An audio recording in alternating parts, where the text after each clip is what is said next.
Well, good morning. Welcome to this thankful Thursday. I'm Jeremy Rabe. I'm Tom Turton. How you doing, sir? I'm doing all right. How are you doing in your foster grants there? Listen, these are very expensive sunglasses They are? that I found in the hallway. I was going to say it looks like expensive printing on the side. Oh, yeah, very expensive. Yes. Ooh. Listen, I found these in the hallway next to our office, and they were just hanging on the cubicle. Did you not give any thought as to why you were able to find them in the hallway just hanging around? Somebody left them there. Somebody probably went, yeah. They were in an area that they're moving people Yeah. around, you know, and all this stuff was just left there. And these were hanging there, and nobody's claimed them, and I'm wearing yellow today, so I said, I gotta try on these sunglasses. They suit you. I think you should wear them for the whole show. I do. Well, you won't know if I'm rolling my eyes at you. It won't make a difference to me. I could be like, I just want to see, just What? Don't let the camera see you, just lift them up. I want to see. Oh, his eyes are all bloodshot and everything.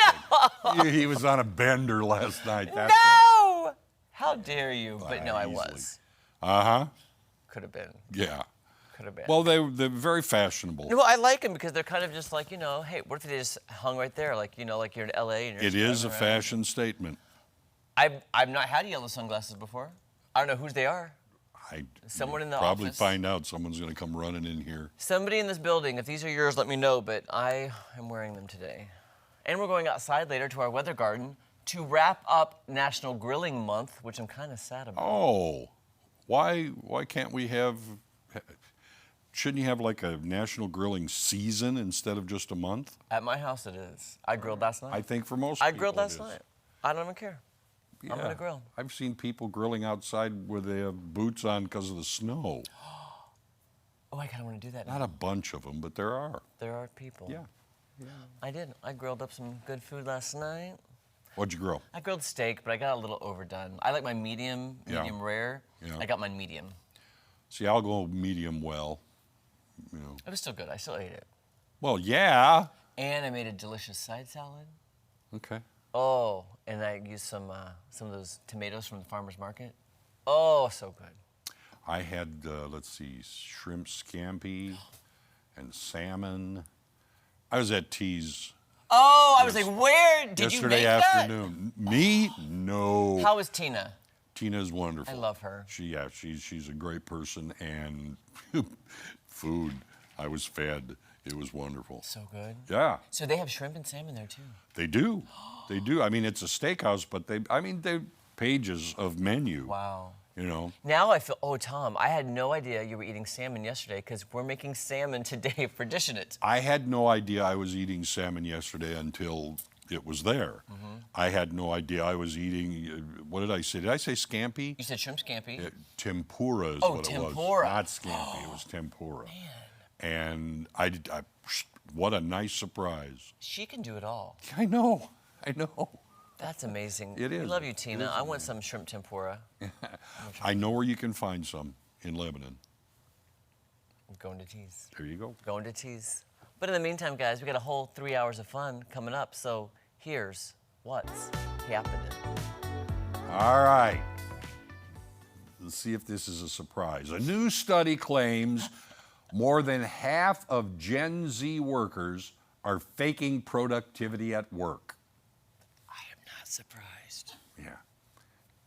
Would any generation surprise you? No, Molly? I'm just saying, Okay. no. All right. Wow.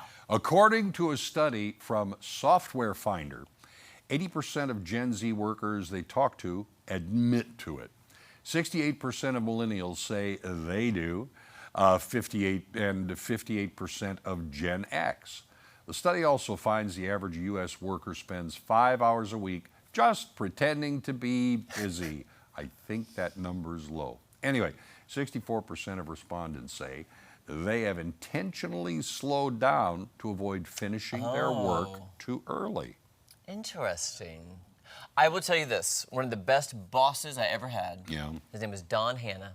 Don't know where he is now, at the YMCA.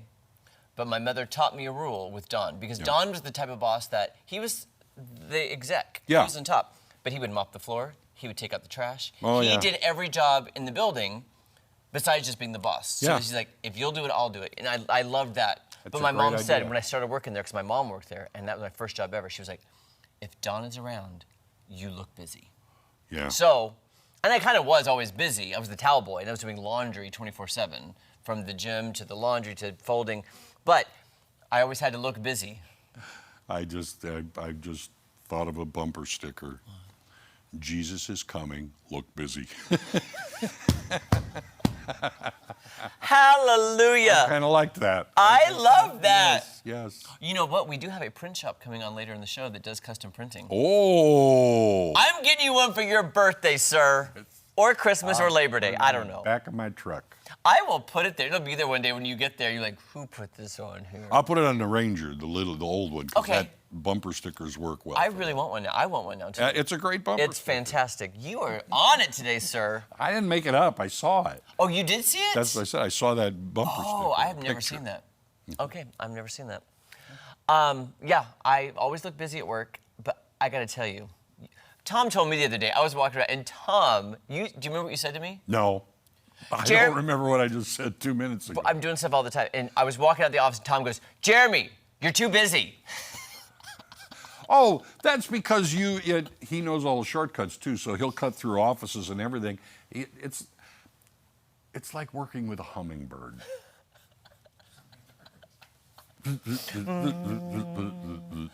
I'm all over the place.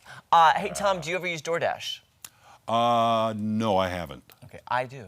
Oh, Especially all when I'm right. feeling lazy on the weekend, I That's just do the perfect DoorDash. time to use it. Well, guess what? They've officially launched DoorDash Air. The program has received the required FAA certification, allowing DoorDash to operate commercial drone deliveries in the U.S. Oh. The aircraft will deliver meals, groceries, medicines, and other essentials. No word yet on when those deliveries will start, but DoorDash says it'll still be building its infrastructure. And wouldn't that be crazy? I know it's going to start with all the big cities first, because Sure. then we'll get to us midtown people, mid-sized cities. I really do want to see this because I'm imagining these things smashing into each other and buildings and You know what? people taking pot shots at them so they can get a steak or something. You know what? They have the porch burglars. Now they're gonna have the drone burglars. I was just thinking, if that drone comes to my front porch, my cats are gonna try to swat it. Well, yeah. My cats will be like, you know how they. Well, you'll have cats doing that and dogs bark, bark, bark, bark, bark, yeah. bark, bark, bark, and for an hour. Now also too, when the drone comes down, it's gonna have cameras. So if you answer the door when the drone comes and you're in your underwear, they're gonna have footage of that. So stay fully clothed when picking up your delivery. Good idea. They won't just leave it on the porch.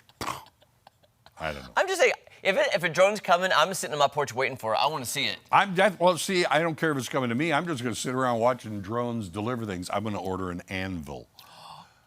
That's a necessity to me. So it's like, bring me that anvil. Isn't this so science fiction? Like, this feels like it's Jetsons. That's exactly. This feels like it's not real. Like, if you could go back and tell people in 1900, by the way, not having flying cars, but flying machines will deliver stuff to you. Mm-hmm.